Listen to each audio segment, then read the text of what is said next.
Salutations à tous et à toutes. Une courte vidéo d'automne pour faire une petite mise à jour qui me paraît essentielle. Je vais faire d'une pierre deux coups.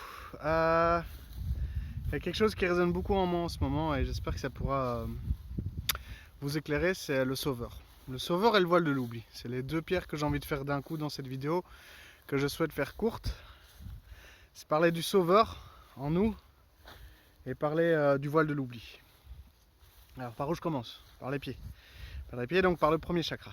À l'heure actuelle, il y a, comme vous le savez, un changement de conscience assez important. Et je le verbalise comme je l'entends.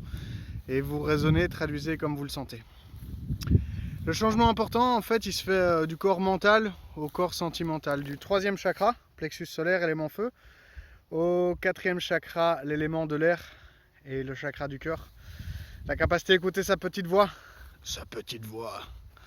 C'est un gros challenge qu'on est tous invités à réaliser.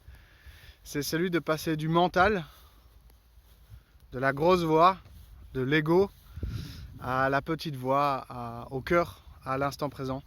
Il y en a qui le font totalement inconsciemment parce qu'ils ont toujours été des belles et bonnes personnes et qu'ils sont en contact avec leur esprit, avec leur intuition, avec leur petite voix. Donc il y en a qui ne s'intéressent pas et d'autres que ça intéresse. Et pour cela, on avance ensemble.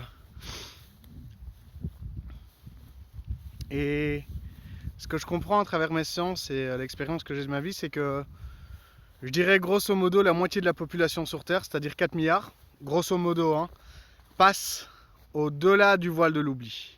Le voile de l'oubli dans le corps, il est représenté par le diaphragme. Parce que tout ce qui se passe en macrocosme se passe en microcosme. Tout ce qui se passe à l'extérieur se passe à l'intérieur.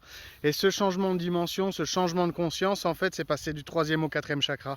Pour le résumer très simplement. Donc passer du monde mental, mec, il y a le passé, il y a le présent, il y a le futur, je vois pas de quoi tu parles, à l'arrivée dans le cœur, dans le ressenti, dans le monde vibratoire, dans le je comprends pas tout, mais ça résonne, il y a quelque chose là. Là.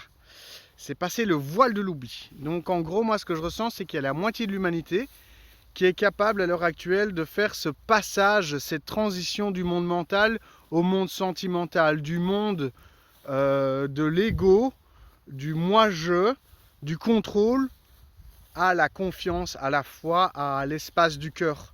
Et c'est vraiment un passage qui demande beaucoup de courage parce que c'est un changement de réalité. On passe d'un monde mental à un monde vibratoire, quoi. On est toujours dans le même plan, là, avec la matière, avec l'herbe, ce que tu veux. Mais cette fois-ci, on perçoit les choses vibratoirement. Et c'est ça, avec mes mots, ce qu'on fait actuellement, c'est qu'on passe de la troisième à la quatrième dimension, du monde mental au monde sentimental, à l'espace du cœur. Et pour ça, il faut passer à travers le voile de l'oubli, qui est vraiment représenté dans notre corps par le diaphragme. Je pense que la moitié des êtres humains arrivent à faire ce passage, arrivent à dépasser leur diaphragme, leur petit moi-je, pour arriver dans le monde vibratoire, le monde du cœur, la perception vibratoire des choses. Ça vibre en moi, ça résonne, ce genre de choses-là. Ça, c'est le monde vibratoire, quoi. Et c'est pas donné à tout le monde. Il y en a qui sont tout à fait incapables d'y arriver. Et je vais prendre pour illustrer ça l'exemple de ma maman. Ma chère maman que j'aime tendrement, qui m'a donné la vie et qui m'a éduqué du mieux qu'elle a pu, donc plein d'amour sur elle.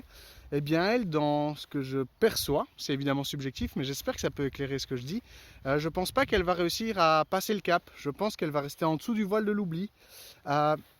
C'est un avis et je ne suis pas en train de juger ceci comme mal ou bien. C'est un constat que je vous partage pour illustrer mes propos. Ma maman adore le café, le fromage et la TV. C'est tout à son honneur. Et le fait d'être vraiment englué dans cette 3D, dans ce monde mental, fait que c'est pas possible d'aller dans le monde vibratoire, dans l'ouverture du chakra du cœur pleinement, afin de s'installer dans cette quatrième dimension, dans cette quatrième densité, dans ce fameux here and now, l'instant présent. Et donc, ce que j'apprends par exemple au travers de ma maman, c'est que c'est une charmante personne que j'aime inconditionnellement, mais qui ne va pas réussir à passer au-delà du voile de l'oubli, qui va rester dans ce troisième chakra, dans ce monde mental, parce que c'est pas possible d'accéder à l'instant présent, à l'espace du cœur. Je ressens son énergie qui me dit: écoute Diego, je t'aime, t'es un bon gars, mais moi c'est pas possible, tu vois, je suis fan de la TV, du café, du fromage, j'ai pas envie de me prendre la tête avec tes chichis, tes bazars. Alors t'as sans doute raison, mais j'y ai pas accès, j'y arrive pas. Voilà. Et je l'entends, et je le respecte. Et j'en arrive au deuxième point que je voulais faire sur cette vidéo, c'est le sauveur. Pendant des années, j'ai voulu sauver, j'ai voulu sauver mes frères et mes sœurs en mode mec, mais réveille-toi, il y a un nouveau monde, on est gouverné par des méchants. Et j'ai perdu plein de plumes. J'ai perdu énormément de plumes à vouloir sauver mes frères et mes sœurs, à vouloir les tirer hors de ce monde de 3D, de monde de carcan mental. J'ai perdu beaucoup de plumes, beaucoup d'amis, beaucoup de frères, beaucoup de sœurs et surtout beaucoup de plumes. Et moi, ce que je voudrais, à travers cette vidéo, pour la conclure, c'est vous inviter à lâcher le sauveur qui est en vous et éviter à tout prix de tirer les gens vers l'espace du cœur, vers l'espace vibratoire, vers l'espace du ressenti. Je pense que quand une âme est mûre, elle est capable, par elle-même, d'arriver à cette réalité vibratoire. Ça ne nous empêche pas de poser des petites graines de sagesse et d'amour quand on peut, mais on évite de tirer les gens parce que, de mon expérience que j'ai eue en Australie et autour du monde, quand je tire les gens vers cette nouvelle réalité, vers cette nouvelle conscience et qu'ils ne sont pas prêts, eh bien moi je perds de l'énergie, je perds du temps et eux se perdent en fait, ne sont pas prêts à ça. Exemple concret, si je me mets à tirer ma mère à tout prix vers ce monde vibratoire, vers ces perceptions de la petite voix, de l'instant présent, de la connexion à l'Esprit Saint, je vais perdre beaucoup de temps, beaucoup d'énergie et elle va se sentir mal à l'aise parce que vibratoirement, elle va me faire frérot, je suis pas prêt pour ton truc. Je suis pas prêt pour cette conscience-là, c'est trop pour moi. Alors restons dans le petit café, le petit fromage, les petites émissions sur TF1 ou RTL TVI et ça va super bien se passer. Et c'est ainsi. Voilà, c'est de là-dessus que je voulais, j'espère vraiment que ça a éclairé certaines de vos choses. Et ce que j'ai vraiment envie de vous dire, c'est de